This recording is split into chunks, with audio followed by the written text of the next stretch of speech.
Good afternoon, everyone. My name is Michael Bidwell. I'm the president and owner of the Arizona Cardinals. Welcome, everybody. We're super excited today to introduce Coach LaFleur.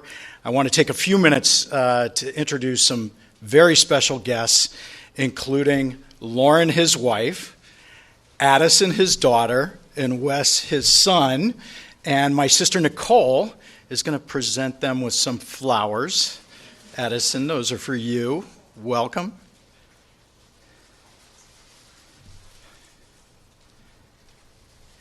I also want to welcome Mike's parents, coaches, Denny and Christy LaFleur, who are here. And so Shannon Ossenford is going to present some flowers to Christy.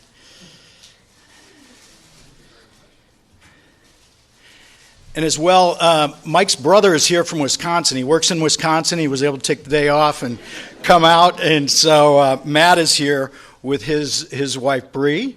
As well as with his boys Luke and Ty, and so Lisa Manning. Oh no, I've already screwed this up, so I apologize. We've got Lauren's parents, Kathy and Mike are here, and Lisa's going to present some flowers. So welcome.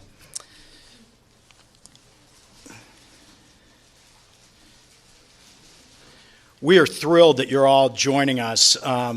Mike comes from a number of different trees. Most recently, he comes from the Sean McVay tree, where he was offensive coordinator for the last 3 years.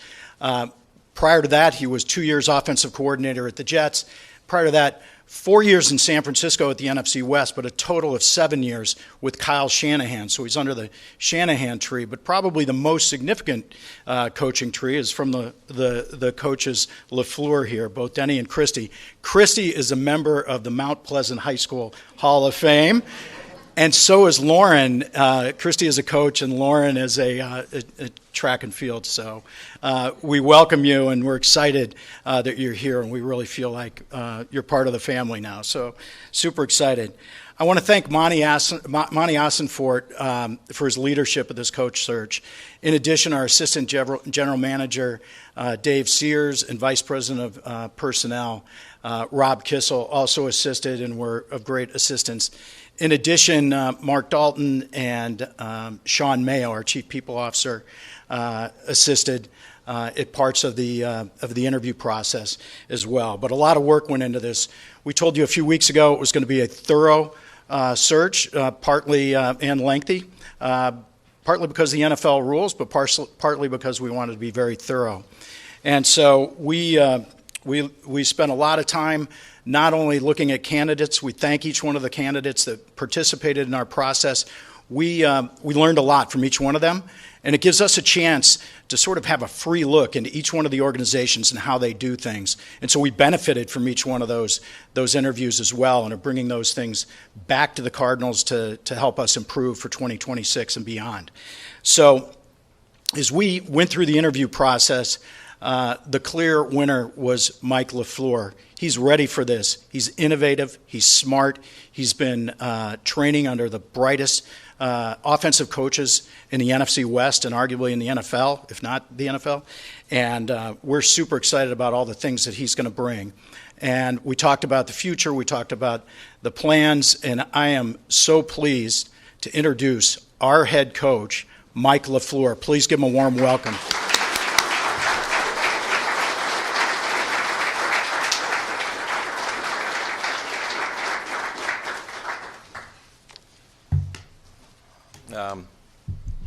I speak from the heart, so I know there's things that are going to come out, but they're going to come out my way. As you guys all get to know me, players, staff, I am who I am. I'm authentically myself. And so we'll see where this goes. I'm going to try to keep this as brief as possible. When I look down at this front row, you're going to see what my family means to me.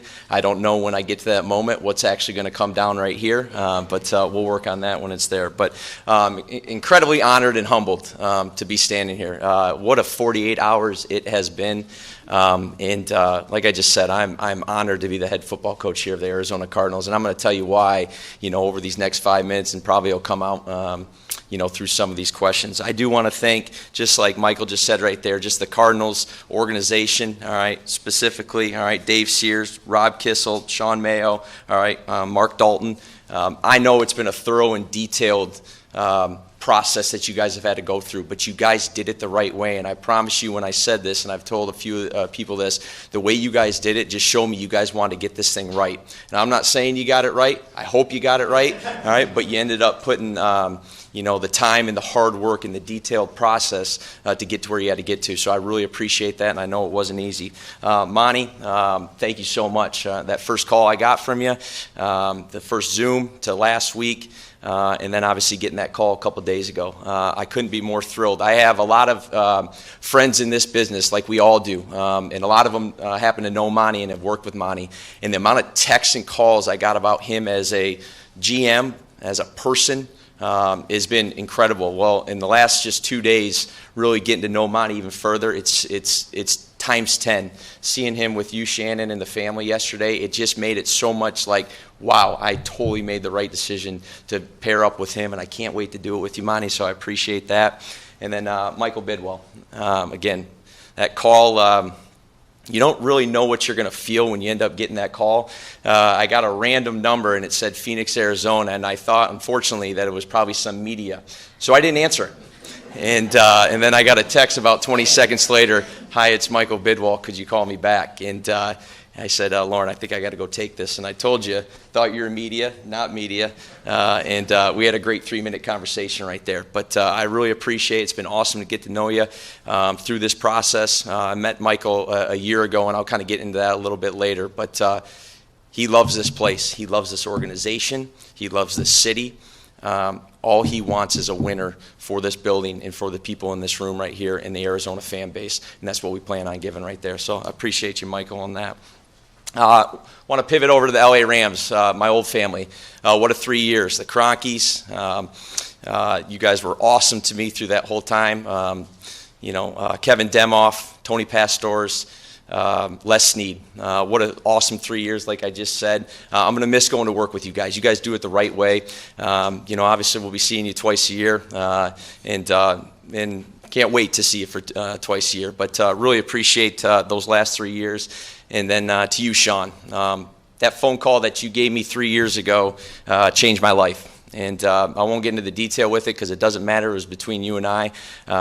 But that 3 years was fun. It wasn't always easy, but we always came to the conclusion that we're doing this thing for the players because this is about the players. And it was a memorable 3 years that I'll never forget. And I thank you so much, and I have so much gratitude to you as a person and as a leader of men.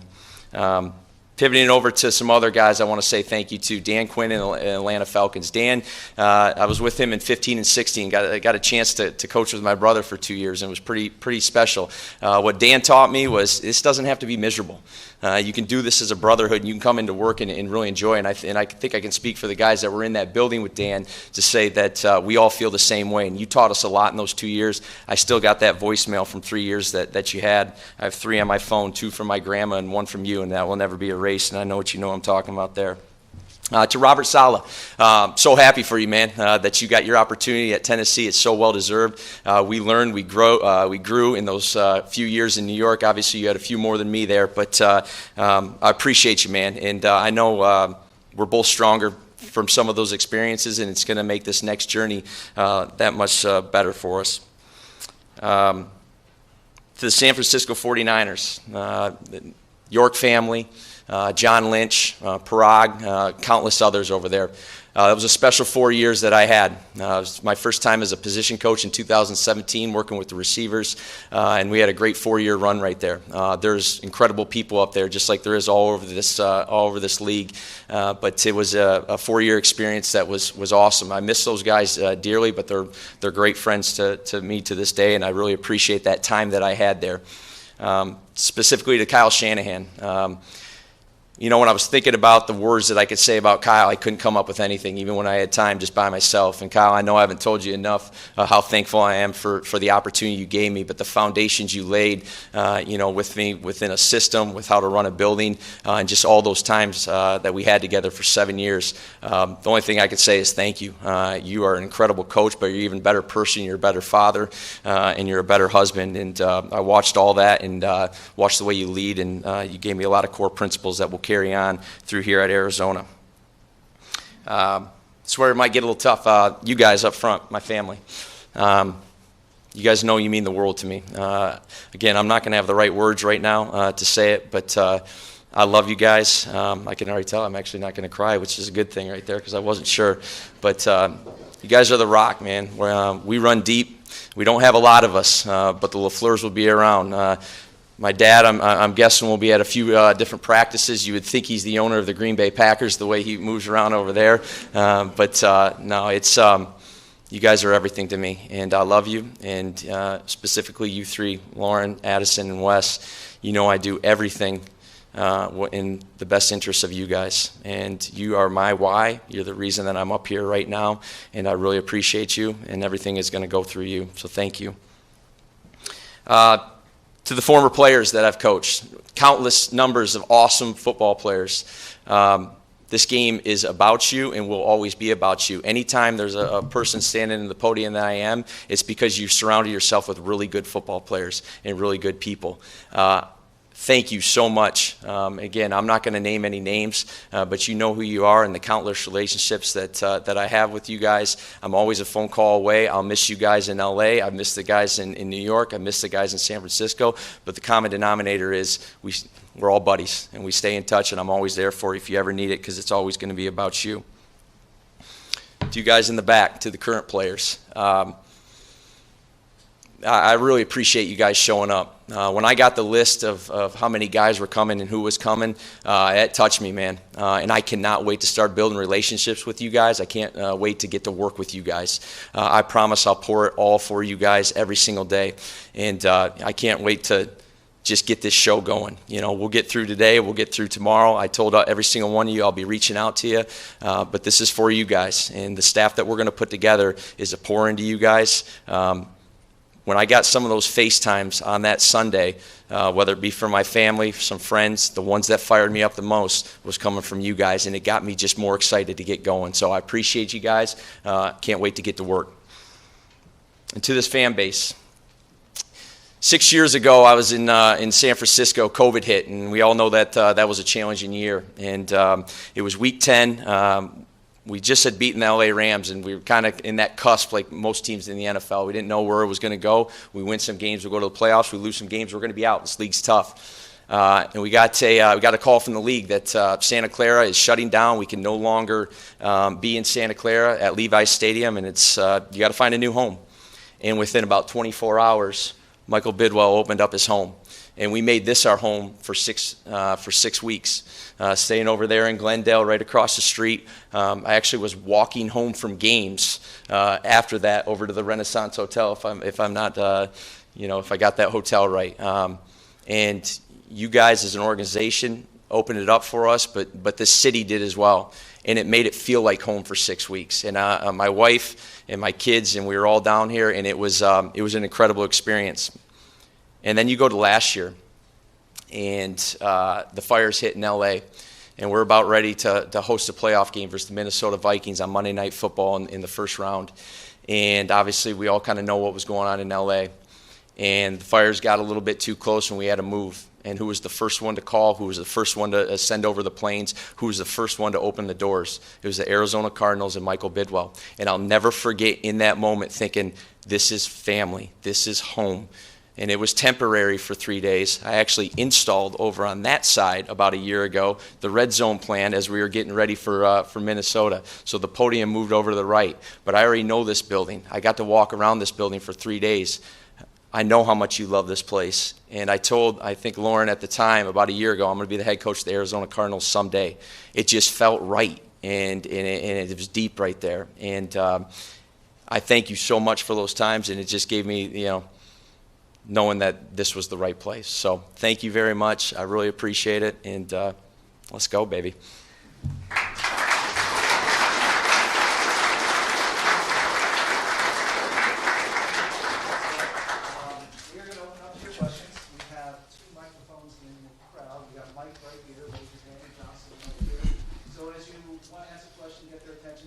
Identifying yourself by name and outlet and to whom you're directing your question.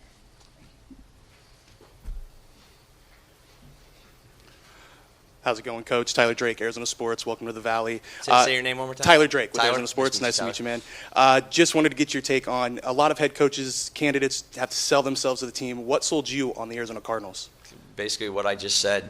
I know how much all you want is ownership to want to win and win in the worst way.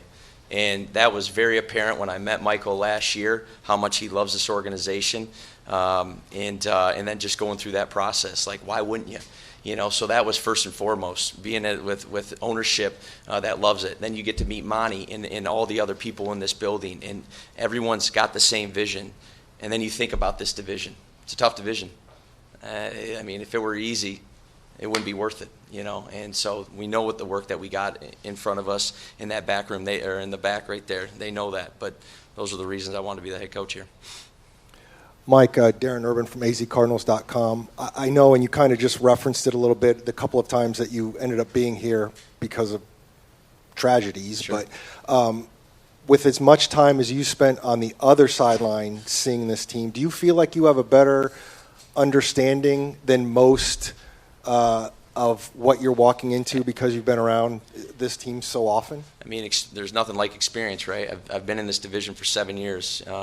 There's some heavy hitters in here, no doubt, you know. But I'll say this at the same time. When I was on the other sideline, it was never easy going into State Farm winning a football game ever, and lost more than we won, to be honest with you.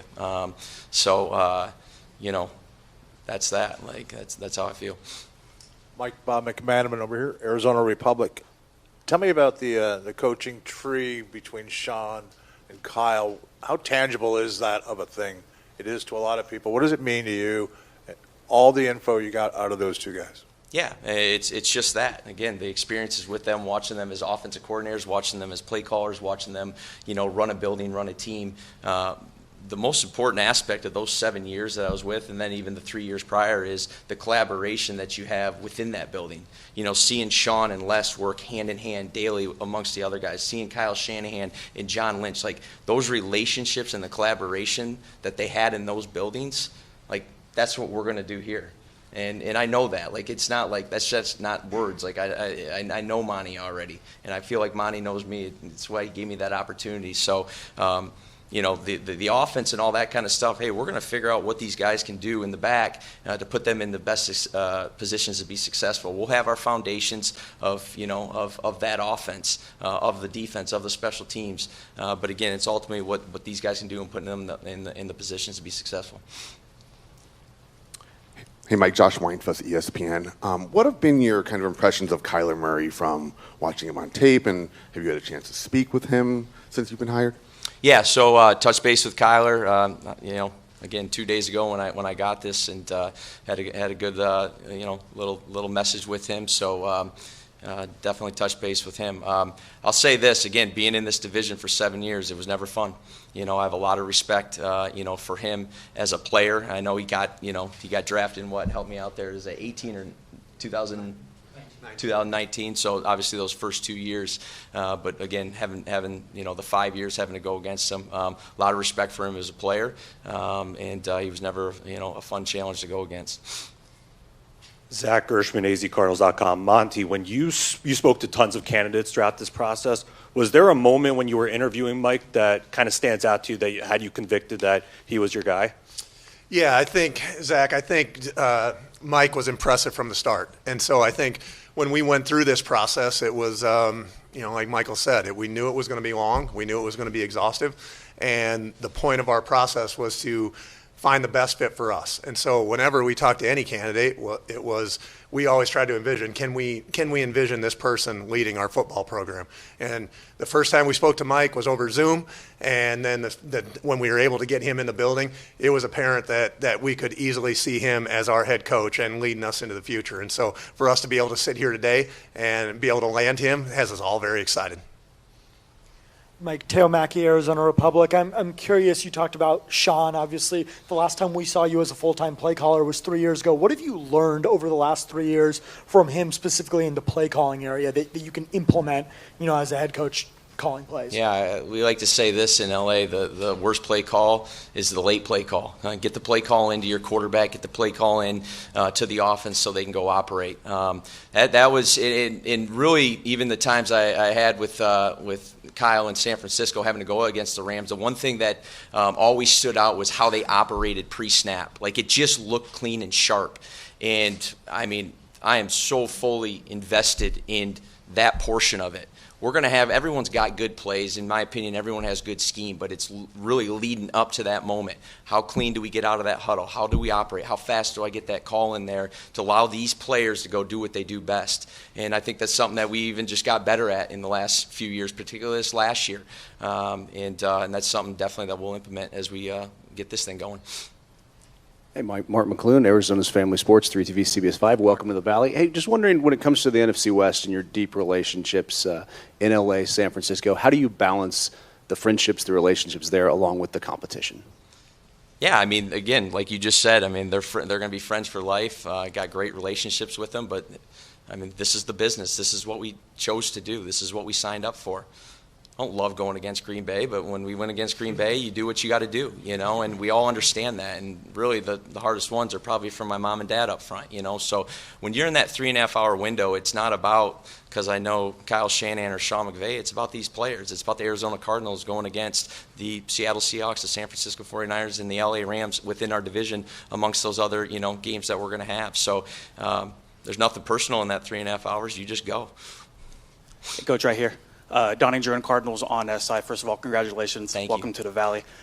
There's a lot of excitement from the fan base around your hire and what you can bring to the table. What would it mean for you to get this team back on track and into the postseason? Yeah, I mean, everything, I mean, let's be real. I mean, this is a bottom line business, period. This business is cutthroat. It's about wins and losses.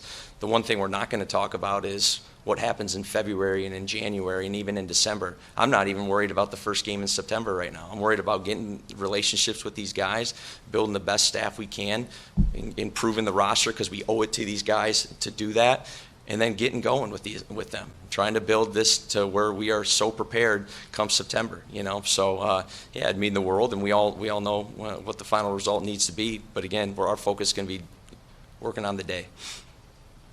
Coach, over here, Craig Fooey, ABC 15 Sports. I want to go back to the Elmhurst Blue Jays, St. Joe's. Let's go. Side note, I was a head football coach at North Park in the late 80s, so I know the CCIW a little bit. Threw a lot of touchdowns against North Park. That was my first win as a college coach against Elmhurst, just so you know. Just want to bring that up. That's about it.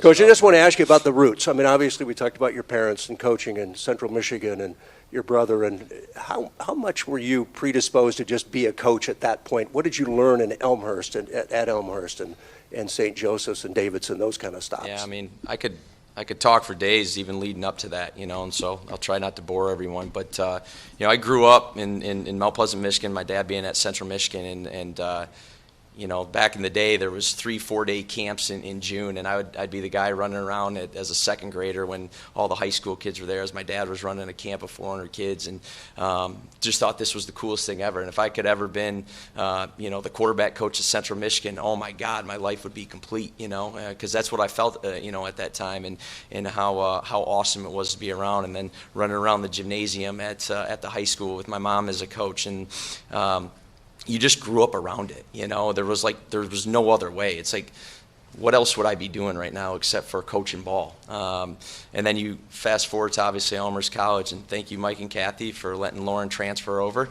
because it made the next 3 years obviously better. That first year was a little harder, not having you by my side there, Lauren. But Elmhurst was awesome. Again, I mean, just college football, D3 at its finest. As you know, North Park, CCIW.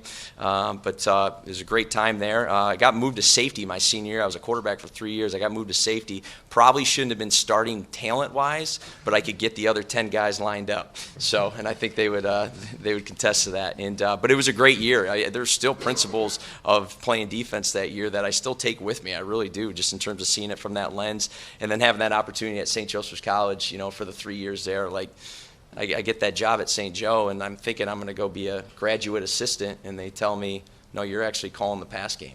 And I was like 6 months removed from being in college in classes, and so you learn through the ringer pretty quick, So those are experiences, boots on the ground, all those kind of things that I think, are values that you need as you're going through this profession.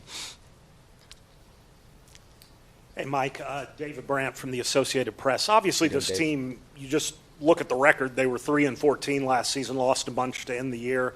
Do you see this as just needing some minor tweaking, or is this a major overhaul with this team? I was telling people earlier, played them a little bit later in the year, that first one, and I think we were about 10 weeks in, and the record wasn't what anyone would want it to be.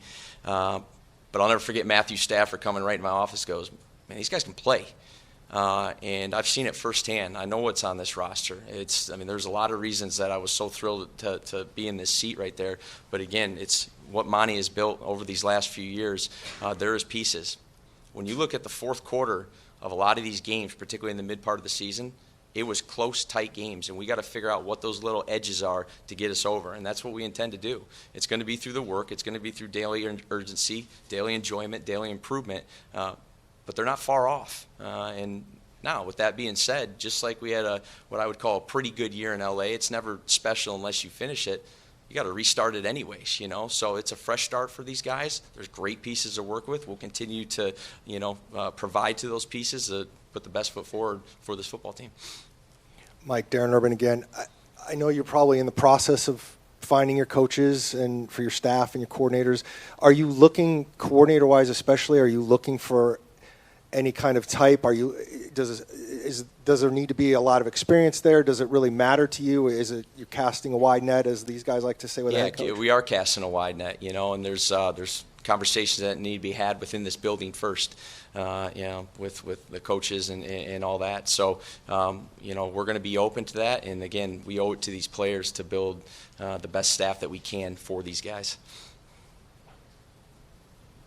For Monty, it is obviously a somewhat unique background where Mike last called plays 3 years ago. I'm curious how you weighed kind of your evaluation of his time in New York versus his role in LA, and how that all came together for you to land at this decision, and kind of how all of that, balanced into your thought process. Yeah, Teo, I'd say the way we viewed Mike's time in New York was a positive. Mike had his hand in walking into a tough situation. And, the Jets ran into some tough things to deal with, and I think that is always beneficial when you can see different things in a building. It was his first chance to call it full time, and I think that was a positive. Yeah, it probably didn't go the way Mike wanted it to go, but it was a learning experience, and the way he talked us through that and what he gained from that and how he improved from that was something that we really looked on as something that's beneficial. And then for him, just to add to his resume and add to just building his profile, to spend the last 3 years with the Rams and to learn and to see what they've done and to see how Coach McVay has ran that program there. I think that's all been beneficial. So, really it's not, we didn't look at it for Mike as what he's been doing the last 3 years. It's what he's been doing basically since he was this tall, running around shagging balls for his dad. And so, he comes from a football family, was apparent from the second he walked in. And so all of Mike's experiences led us to today and him being our guy. Mike, Cameron Cox, 12 News. Welcome to the Valley, sir. Thank you, Cameron. 2 questions for you real quick. I think I know the answer to this, but will you call plays here in the Valley and be the head coach? Yep. And then, having your family here, growing up in a football household, did y'all talk about this, you and your brother, both coaching the NFL with your dad, your grandpa, and kind of this moment that's happening today? Yes, I will call the plays. I don't know if you heard me correctly right there, but no, the NFL would have been an afterthought when we were growing up. Like, there was nothing better than Central Michigan University, period. Like, everyone asked me, I'm from Michigan, who were you, a Spartan or a Wolverine? I wasn't either one of them. I actually just, whoever my buddies liked, I liked the opposite. I like going to Kelly Short Stadium and seeing Central Michigan, and you you are where your feet are, you know. Like I was at St. Joe, that was the coolest job in the world in the moment. Had a great 3 years there, calling plays at 22 years old, 23 years old. A lot of good friends. I mean, shoot, I was only about 3 years old or 2 years older, same age as some of those guys, you know, that I still keep in touch with. So you just kind of are where your feet are, and, you know, you get that first opportunity. Matt obviously cracked in with the Texans, you know, in 2000, whatever it was, 8 or something like that, and, you know, got my opportunity there in Cleveland in 2014, and shoot, it was awesome, but the NFL mystique wore off really quickly. We had a job to do. My job was to be the O-line QC for the Cleveland Browns, and it was awesome, and I learned a ton, you know. So, yeah, I mean, here we are, and, you know, but never really thought about it, just try to be where feet are. Paul Calvisi, Arizona Cardinals. When it comes to calling plays, Coach, how comfortable are you? How confident are you? How much do you look forward to calling plays again? I look forward to it a lot. I missed it. There's something about calling plays, like you're just kind of in it, you know. And you know, I got asked the question earlier, just in terms of some of the things I learned, you know, the operation stuff like that we really put together for these last few years, particularly this last year. But there's a tone at which you talk to that quarterback as well. I really believe that. You know, like what they're hearing in that moment. It is so hard to play quarterback in this league. And, you know, obviously he has the harder job as the quarterback compared to the play caller, but you are in it with them. And it's a aspect of football that I missed a lot. So, you know, like anything else, it'll be challenging, but it'll be worth it. It'll be fun. Like, once again, Zach Gershman, Arizona Cardinals. When you were with the Rams, 13 personnel tight end usage was a focal point of the offense. When you look at this opportunity, knowing you have a Pro Bowl tight end like Trey McBride, just how excited does that make you, and how eager does that make you to put together this game plan? Yeah, and I'm just excited to get started in terms of building this staff and getting to know these guys, and then really building out whatever this system's going to look like as the Arizona Cardinals. Again, we're going to have foundational aspects that are going to be tried and true. But again, we're going to end up putting it around them. We organically built to that 13 personnel. It wasn't like we were sitting here a year ago saying, hey, we're probably going to be the most 13 personnel usage in football. That's an absolute lie. The best offenses I've been a part of, they've organically just gotten to that point. So, again, guys like Trey, you know, are going to be awesome to work with, and we'll figure out the best ways to utilize him. Mike, over here again. And quarterback in general, what's your thoughts about the situation here at that position? Got guys under contract. Some guys could be new coming in.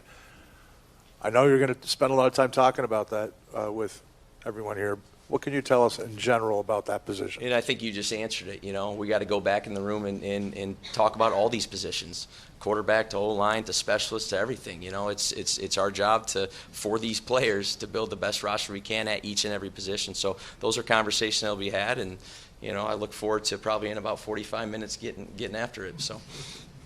Hi, Mike. Megan playing Fox in Phoenix. You touched on the football family aspect a little bit, but when you have, you know, two siblings who occupy the same role in the NFL, what is it like in wanting to support one another, but also you guys might want to go out and grab the same personnel for the coaching staff?